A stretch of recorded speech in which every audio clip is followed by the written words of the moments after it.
செடியோட வேருக்கும் தண்ணீருக்கும் உறவு இருக்கணும். அது போல ஆண்டவருக்கும் உனக்கும் எப்போதும் உறவு இருக்கணும். கரங்களை தட்டி தேவ சமூகத்துல அல்லேலூயா. ஆண்டவருக்கும் உனக்கும் எப்போதும் உறவு இருக்கணும். எப்போ ஒரு முறை தேடினாக்கா ஒண்ணும் பண்ண முடியாது. அவரோட ஐக்கியம் இருக்கணும்.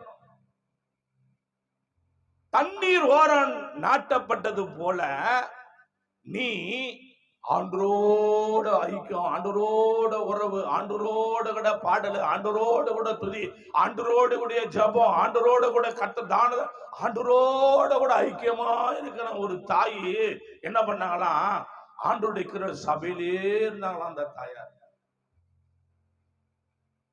எப்படி இருக்கலாம்? ஆண்டவருக்கும் உனக்கும் எனக்கும் அப்படி ஐக்கியம் உறவோடு இருக்கும். எப்படி தண்ணி